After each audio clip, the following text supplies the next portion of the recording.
Did you know that the BMW M2 is the most successful M car to come out of BMW? The reason being because it appeals to so many people. It's a four-seater sports car that is cheap to run, that is fun to drive, and price point is accessible to a lot of people. However, the new M2 now comes in at around £70,000. It's got bigger, it's got heavier, and is it going to appeal to as many people? This one behind us is a used car, it's 1 year old, and it cost £56,000. I think that makes it much more appealing to a wider audience, and it still doesn't really have too much competition in the sports car market. Why don't we take it for a drive and see what we think?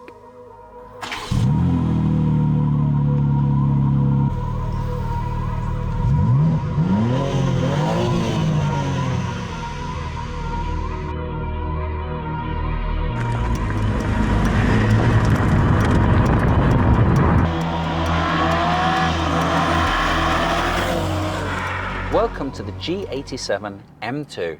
This car's been out a year. I finally got my hands on one. Why don't we see what it's like?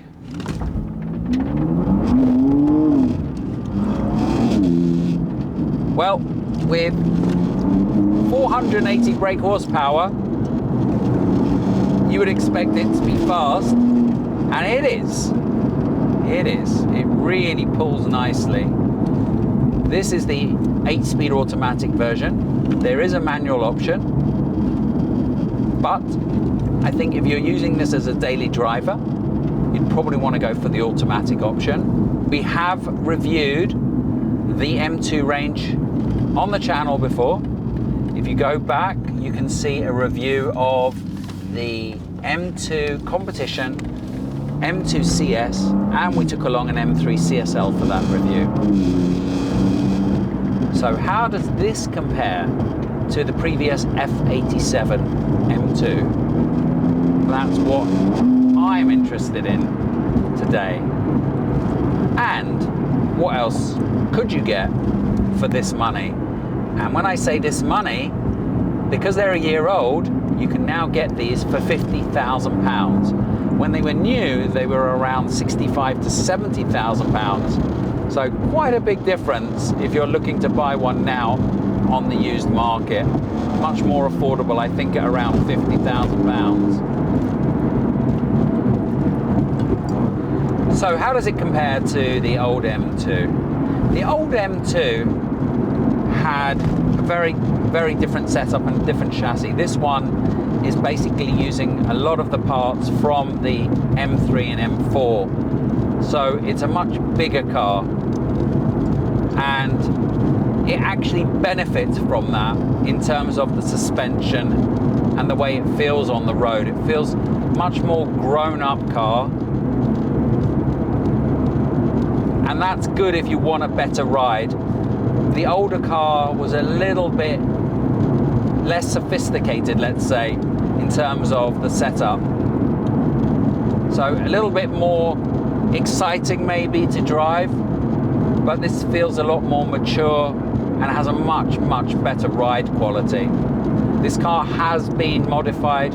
Danny's lowered it by 35 mils and put 25 mil spacers all round to make it look much more aggressive, and he's added the carbon pack as well. But it really does feel like a very, very well sorted car in terms of the suspension. I was just talking to my cameraman David about what you would buy instead of this, because it's fairly unique in the sports car world, because it has 4 seats, so you can put 4 adults in the car and you've got a sporty drive.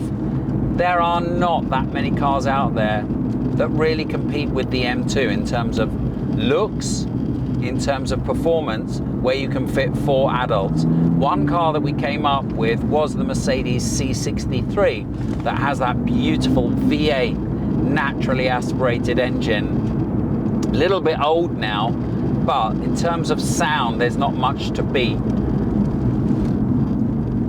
And talking about sound, This one doesn't really sound very loud, especially not next to a Mercedes. But the Mercedes is running a V8 engine, so it sounds very, very different to this, which is running a straight 6 engine. The car that we're driving, as I said, has the carbon pack, and it looks so good. I really don't think photographs and potentially video does this car justice. On the road, when you see one, it looks so mean and aggressive and wide. It also doesn't have that front nose of the M3 and M4, which really has divided opinion in the car world. I think people are now getting used to that front nose, but it has really caused the rift between people that love it and hate it. And I also think that the new M4 just looks a little bit bulky from most angles as well. We've reviewed one of those in the past. BMW gave me a lovely green M4 and it was amazing to drive, really amazing to drive. It had the bucket seats and I loved the suspension in that, and the power delivery was great, and it actually sounded really good. But I just couldn't get along with the looks, especially not in that green. I do like them maybe in black where you can cover up that bulkiness a little bit more. But I think the M2 looks fantastic, especially in this grey. I really love the design. And with all the carbon, I think it looks really, really aggressive. And I can't think of another car that really compares in terms of looks that fits 4 people. Not at this price point anyway, which is, as I said, 50,000 for a used car. The downsides, I think, for this car are the fuel consumption, which the owner said he doesn't like. He said he's getting around 30 miles to the gallon. The weight is a big negative. This is, as I said, using the platform from the M3, M4. So this weighs around 1.8 tons. I mean, that's really heavy, really heavy. My Alfa Romeo weighs 1 ton. This is 1.8. It does have 480 brake horsepower, so it doesn't feel slow. It doesn't feel slow at all. It's rapid. But I'd prefer a car that was lighter. I'd like a car like this to be weighing in at around 1.5 tons. And I think that, you know, using this platform from the M3, M4 dictates a lot about how it drives and how it feels. It's not too dissimilar now to an M3 or M4 in terms of how it drives, whereas the older generation was a little bit more fun and playful, and this feels more grown up now. One thing I don't like is the steering wheel. It's very, very thick, and I don't like thick steering wheels. I don't know why it's so thick. I remember the Ferrari 488 had that problem, which they corrected with the F8 Tributo. They made the steering wheel thinner, and it's amazing how much of a difference a thinner steering wheel can improve the feel in your hands. I just don't know why they make it so thick. But the seats are comfortable. These are the sport seats. You can option the full bucket seats for this car, which I actually really like, but they're quite an expensive option. The infotainment system is really, really nice. Reminds me a little bit like a Tesla. So again, going away more from the sportiness, I think, with this huge infotainment screen in front of you, becoming more of a grown-up car. I wonder if they're going to bring out an M2 CS or an M2 CSL. I mean, I'd love to see a stripped out version of one of these with a nice big roll cage in the back and only 2 seats. That would be really fun. A 2-seater M2 CSL. And I've driven pretty much the entire M range from BMW, and I have to say one of my favorite cars is still the E46 M3 CSL. It just feels so light, so playful. It has a lovely rasp from that engine and the air intake.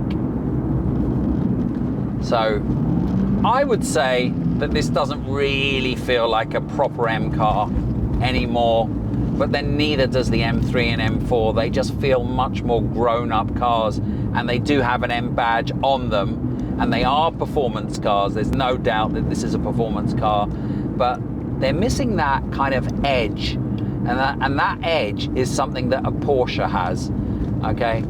Every Porsche has that kind of edge that this doesn't have, and it's a shame because I'd like to see BMW competing with Porsche, and I think that the E46 M3 CSL is as good as a lot of Porsches, and it's really fun and noisy and looks great.